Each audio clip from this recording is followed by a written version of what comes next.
Вітаю, шановне господарство, з вами Ярослав Стешик. У ефірі «Об'єктив». Насуперак затрыманням, арыштам і крымінальным справам супраць нашых журналістаў Белсат працягвае паказваць галоўныя навіны Беларусі. Здесь целый букет нарушений, в том числе и запрещенная дискриминация по политическим мотивам. Ад катаванняў да турмы правы беларусаў парушаюцца сістэматычна і жорстка. Меня вызывали в отделение по борьбе с организованной преступностью и коррупцией. Новыя забастоўкі кожны дзень.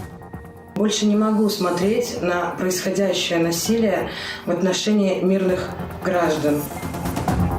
Коронавирус перамог. Намного больше цифры. Даже если смотреть в частных клиниках, которые работали в Минске, еще до того, как запретили брать тесты на COVID-19. Поликлиники закрываюць плановый прыём.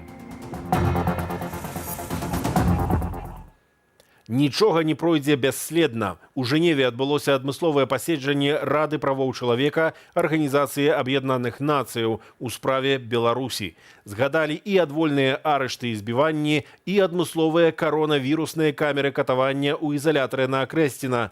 Слова ўзяла і сусветна вядомая беларуская пісьменніца Святлана Алексеевич. Нобелеўская лаўрэатка заклікала Раду правоў чалавека ААН стварыць адмысловы механізм расследавання дзеяння сілавікоў. А прадстаўнік рэжыму Лукашэнкі Юрый Амбразевіч заявіў, што ААН увогуле не мусіць адмыслова разглядаць сітуацыю ў Беларусі. Хроніку рэпрэсіяў асочвала Ірына Драфейчук. Па 1,5 года хіміі Дзянісу Граханаву ды Ігару Самусёнку і 2 гады ўзмоцненага рэжыму Уладзіславу Гулісу. Такія пакаранні запрасіла пракурор за надпіс «Не забудзем» ля станцыі метро Пушкінская. Прысуд у справе маюць абвесціць у аўторак. Чтобы другие боялись. Страшение, я так считаю, думаю. Страшение для других. Дзеянне 3 мужчынаў следства палічыла хуліганствам і псаваннем маёмасці, а сам надпіс – цынічным. Эта надпись ни в коем случае не циничная, никого она не оскорбляет. И она не впервые была написана, что просто я не знаю, как сказать, прицепились к этим ребятам.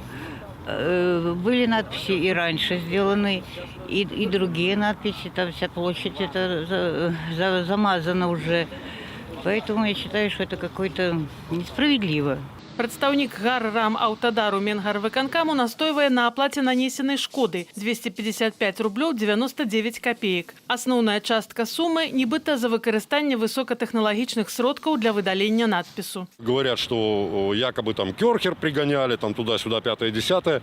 Этого не было. То, что засыпали песком, я видел. Кёрхер начали пригонять буквально 4 дня тому назад. Крымінальную справу распачалі супраць гарадзенца Юрыя Панасюка. Вінавацяць яго ў публічнай абразе Александра Лукашэнкі. Паводле следства на сваёй старонцы ў сацыяльных сетках Юрый размясціў выявы Лукашэнкі з ненарматыўнай лексікай і негатыўнай ацэнкай. Юрый Панасюк мае 3-ю групу інваліднасці са студзеня пасля агляду ў гарадзенскім абласным клінічным цэнтры псіхіятрыя-наркалогія. Меня вызывали в отделение по борьбе с организованной преступностью и коррупцией на улице Ожешка и в Следственный комитет. И еще дело прокуратура передала в суд. Сям'я Чавускіных са Жлобіна, Наталля і Дмітрый самыя звярнуліся ў суд праз незаконнае звальненне. Сужэнства зрабілася беспрацоўным напрыканцы лістапада пасля дзясятка гадоў беззаганнай працы ў жлобінскіх электрасетках. У кастрычніку жлобінскі суд пакараў іх арыштам за нібыта ўдзел у несанкцыянаваным масавым мерапрыемстве. Нас просто уволили, потому что так было надо. Да.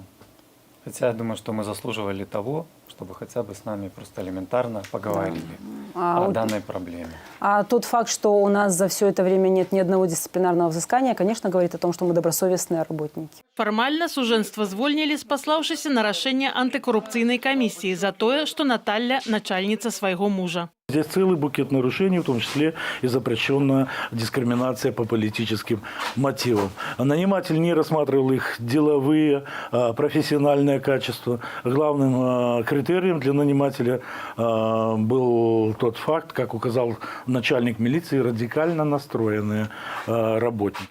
Пра пагаршэнне цягам апошніх тыдняў сітуацыі ў Беларусі заявіла вярхоўны камісар ААН у галіне правоў чалавека Мічэль Бачэлет. Яна адзначыла выкарыстанне сілы падчас затрыманняў і неналежныя ўмовы ўтрымання пад вартай. І тое, што ейная каманда не мае дазволу ад уладаў Беларусі на ўезд у краіну. На 46-ю сесію Рады ААН у пытанні правоў чалавека Мічэль Бачэлет мае падаць пісьмовы даклад пра сітуацыю ў Беларусі пасля выбараў. Ірына Дарафейчук, Белсат.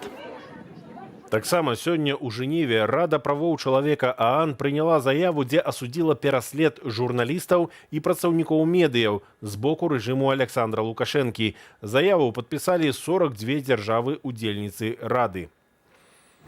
Рада правоў чалавека ААН глыбока занепакоеная празмерным ужываннем сілы ўладамі супраць журналістаў, у тым ліку паведамленнямі пра катаванні, жорсткае і бесчалавечнае абыходжанне ды пакаранні за выкананне свайго прафесійнага абавязку. Пачынаючы з траўня пра пераслед паведамілі 390 беларускіх журналістаў. У заяве згадалі і нашу калегу журналістку Белсату Кацярыну Андрэеву, затрыманую разам з аператаркою Дар'яй Чульцовай у кватэры, з якой яны вялі жывы эфір падчас разбурэння народнага мемарыялу Раману Бандарэнку на плошчы Пераменаў. Сышоў з жыцця Раман Рашэцкі. Берасцейскі актывіст і праваабаронца прылёг на балконе і больш не прачнуўся. Ягоныя паплечнікі кажуць, што гэта вынік дзеяння ўладаў. Напярэдадні судовыя выканаўцы апісалі маёмасць Рашэцкага за нясплачаныя штрафы і пашырылі прэвентыўны нагляд за ім. Калі гэта была такая смерць не гвалтоўная, то все роўна можна сказаць, што гэта смерць не свая, бо чалавека фактычна затравілі. Вся гэта сітуацыя з АПІ, з прэвентыўным надзорам, гэта фактычна траўля. Фактычна зараз ён увогуле не мог выходзіць з хаты, бо любы его выхад з дому мог прыраўнівацца да нейкай пікета. Нават той, што ён вельмі, я з ім размаўляў вечар, ён нават вельмі хваляваўся, што у него у кватэры зараз бачна вісяць сцягі чырвона-белыя, ён хваляваўся, што нават гэта можа быць расцэнена як адзіночны пікет. За апошнія 3 месяцы Раман Рашэцкі адбыў пад арыштам каля 40 дзён. З ізалятару ён выйшаў у панядзелак. Раману Рашэцкаму было 43 гады. У грамадска-палітычным руху ён пачаў актыўна ўдзельнічаць сёлета. Далучыўся да праекту «Краіна для жыцця» Сергея Ціханаўскага. У яго засталося 4 дзяцей. Замест пошуку крымінальных злачынцаў пракуратура пачала збіраць спісы неплацельшчыкаў камунальных паслуг. Нясплата ў бюджэт, з якога грошы ідуць на заробкі міліцыі, гэта яшчэ адна папулярная форма грамадзянскага пратэсту. Таксама штодня расце колькасць забастоўшчыкаў. Сёння да стачкі далучыліся прынамсі 7 рабочых. І амаль траціна працаўнікоў пакінулі дзяржаўны прафсаюз. Юлія Цельпук. На рынгу Сергей Скіба, трохразовы чэмпіён свету па кікбоксінгу, ад сёння у ліку удзельнікаў стачкі на прадпрыемстве «Нафтан». В должности оператор технологических установок на УПВ-2, производство нефтяные топлива и ароматика. Стаж работы на предприятии составляет 17 лет. 4 декабря 2020 года смену с 8 до 16 присоединяюсь к общенациональной стачке и не выхожу на работу. Руководство «Нафтана» давит на работников за их гражданскую позицию и профсоюзную принадлежность всеми возможными способами. Прыхільнікі пераменаў выйдуць на працу, калі прадпрыемства ачоляць незалежныя ад загадаў Лукашэнкі кіраўнікі, сам Лукашенко пакіне пасаду, а з-за кратаў выйдуць палітвязні. Президенты приходят и уходят, директоров привозят и увозят. А нам с вами жить и работать. Кажа яшчэ адзін нафтанавец, які ў стачцы ад раніцы 5 снежня. Прычыны ва ўсіх агульныя. Больше не могу смотреть на происходящее насилие в отношении мирных граждан. Дзяржава працягвае рабіць сваё, але губляе з кожным днём усё больш. У беларускім кангрэсе дэмакратычных прафсаюзаў за месяц на 20% узрасла колькасць сябраў. У дзяржаўным прафсаюзе на 30% зменшылася. Працаўнікі таго ж «Нафтану» далучаюцца, адчуваюць сябе больш абароненымі і вераць, што неўзабаве стачка пашырыцца да спынення вытворчасці. Іх спынення – гэта тое, што акурат нанесе эканамічную шкоду уладам краіне рэжыму. Таму спынення гэтых прадпрыемстваў можа улады будуць асцерагацца. Стратным прадпрыемствам спыненне вытворчасці праз страйк нават дапамагло б разгрузіць склады, але дзяржава не дазволіць стаяць і падбухтурваць іншых. Старой сістэме беларусы супрацьстаяць як могуць. Не плоцяць за камунальныя паслугі, за карыстанне дарогамі ці забіраюць зберажэнні з дэпазітаў. Дзяржава ж усё больш грошай выдаткоўвае на задушэнне пратэстаў. З сумнеўнай легітымнасцю вельмі цяжка атрымліваць крэдыты, а тыя, што ёсць, яны пад высокі адсотак. Усё гэта таксама ўплывае на эканоміку, але самая асноўная праблема беларускай эканомікі – гэта сістэмныя праблемы неэфектыўнасці дзяржаўнага кіравання і беззаконня в эканоміцы у тым ліку. Скончыцца беззаконне яшчэ не заўтра, таму дзейнічаць па сітуацыі. Задача кожнага прыхільніка перамен. Да прыкладу, 2 з 4 працаўнікоў беларускага металургічнага заводу, супраць якіх завялі крыміналкі, мусілі прызнаць віну ў нанясенні шкоды прадпрыемству. Адзін больш бяспечна пачуваецца ў Расіі, грамадзянінам якой з'яўляецца. Я не думаю, что Россия пойдет на такие явные нарушения международных законов и своей собственной конституции. Ведь согласно статье 61-63 Конституции РФ, так как у меня политическая статья, а в России нет такой. Цягваем выданне аб'ектыву. Прашу прабачэння за тэхнічныя праблемы. Коронавірус перамог. З панядзелка паліклінікі ў Менску не будуць прымаць планавых пацыентаў. Нават афіцыйная статыстыка, у якой раней знайшліся фальсіфікацыі, паказвае рэкордную колькасць новых інфікаванняў – амаль 1800. Анастасія Русецкая. Пацыентам з хранічнымі хваробамі давядзецца пачакаць. З панядзелка планавая медычная дапамога ў сталічных паліклініках прыпыняецца. Прычынай гэткага рашэння сталася складаная сітуацыя з коронавірусом. Все-таки надо оказывать помощь пациентам, потому что мало ли что у кого может случиться. Вот, допустим, какое-то у меня обострение получилось, я должен пойти к врачу, и что, я не попаду? Все спланировано государством и очень хорошо спланировано. Насколько я знаю, можно заказать лекарства заранее, принесут вам в квартиру, работают службы, поэтому нечего паниковать. Ну, я думаю, что в любом случае должны оказать медицинскую помощь, когда человек обратится. И это наше государство обеспечивает нам такие социальную защиту такую. Цяжарным скарачаюць колькасць візітаў да дактароў, вузкіх спецыялістаў, эндакрынолагаў, неўролагаў ды іншых, пераводзяць дапамагаць хворым з тэмпературай и подозрением на COVID-19. Для Минска с точки зрения эпидемии, конечно, это будет положительный момент, потому что будет больше выявляемость, больше адекватное количество помощи. Но с точки зрения других проблем, других заболеваний, это однозначно минус. Тым, хто мае хранічныя хваробы, медык раіць выконваць папярэднія рэкамендацыі, прымаць лекі і прытрымлівацца дыеты. Пры пільнай патрэбе можна выклікаць доктара на дом. З пачатку пандэміі колькасць выпадкаў COVID-19 у Беларусі набліжаецца да 143,5 тысячаў. За апошнія сотні, паводле афіцыйнай статыстыкі, коронавірусам заразіліся 1774 асобы. Гэта новы рэкорд. Пры гэтым медыкі ўпэўненыя, лічбы не адлюстроўваюць рэальнай карціны, бо беларуская медыцына працуе не на здароўе людей, а на показники. Много больше цифры. Даже если смотреть в частных клиниках, которые работали в Минске, еще до того, как запретили брать тесты на COVID-19, они показывали статистику только в одной частной клинике по 1000-1500 в день. А тут они подают по республике по 1700.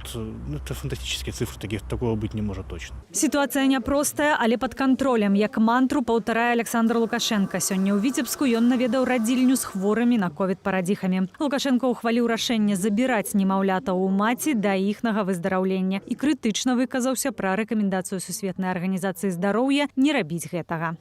Жить мы будем еще очень долго. Счастья вам и успехов. Если будут какие-то вопросы, найдется, как меня найти. У Віцебскай абласной радзільні цяпер 45 жанчын з коронавіруснай інфекцыяй. Агулам жа ў краіне такіх пацыентак 6 сотень. Анастасія Русецкая, Белсат. Парламент Молдовы у першым чытанні ухваліў афіцыйны статус расійскай мовы – мова міжнацыянальных зносінаў. Гэта, між іншага, абавязвае дзяржаўных службоўцаў прадстаўляць інфармацыю ды адказваць на запыты грамадзянаў па-расейску, а таксама дазволіць вярнуць у эфір трансляцыі расійскіх тэлеканалаў. Ініцыявала законапраект партыя сацыялістаў, што мае большасць у парламенце. Пад кіраўніцтвам Ігара Дадона, прэзідэнта Малдовы, які прайграў выбары і сыходзіць.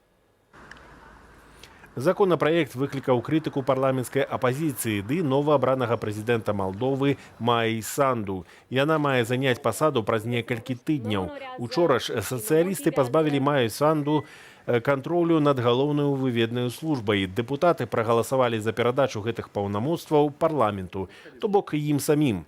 У выніку ў Кішыневе прайшлі пратэсты. Абедзве папраўкі Санду паабяцала абскардзіць у Канстытуцыйным судзе. Праеўрапейскі палітык Майя Санду перамагла прарасейскага Ігара Дадона ў другім туры выбараў 16 лістапада. У горадні стане на адзін цуд меней. Зачыняецца этнакрама «Цудоўня», дзе 5 гадоў спакойна прадаваліся рамесныя вырабы і вопратка ў нацыянальным стылі, беларускія кнігі, ды агулам там квітнела беларуская культура. За цудоўняю разрываюць дамову арэнды. Падрабязней распавядзе Катя Малей.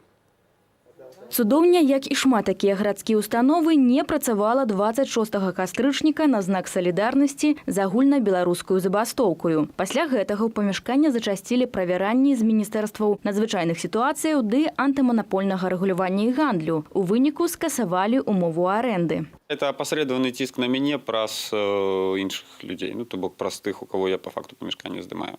Причем, с уликом того, что это пошло не там каких-то, короче, нават я не могу сказать, кто, что и какая структура, кто там на нас насел, потому что информация в такой форме, что вообще концов я со своего ракурса концов не бачу. Пад хвалю штрафаў, правяранняў, адмоваў у арэндзе і нават закрыцця трапілі установы па ўсёй краіне, якія з розных прычынаў не працавалі 26 кастрычніка. У тым ліку і гарадзенскі бар «Нестерка». Што на гэта гарадзенцы? Несправедливо. В нашей Конституции прописано, что мы имеем права. Право голоса и свобода выбора тоже. Людям без работы потом сидеть придется. Что потом делать? Экономика тоже подрывается. Наказывать за мнение, я считаю, неправильно. У нас много чего несправедливого, поэтому все нормально.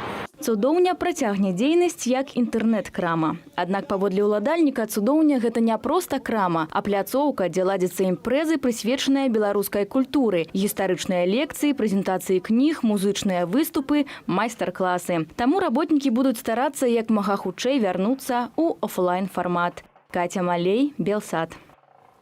Гэта ўсё на сёння у аб'ектыве. Больш інфармацыі на нашай старонцы belsat.eu. А калі улады блакуюць вам да яе доступ, інсталюйце на мабільнік аплікацыю Belsat Smart. Яшчэ адзін спосаб абысці дзяржаўную цэнзуру – наш тэлеграм-канал. З вами быў Ярослаў Стешык. Да сустрэчы.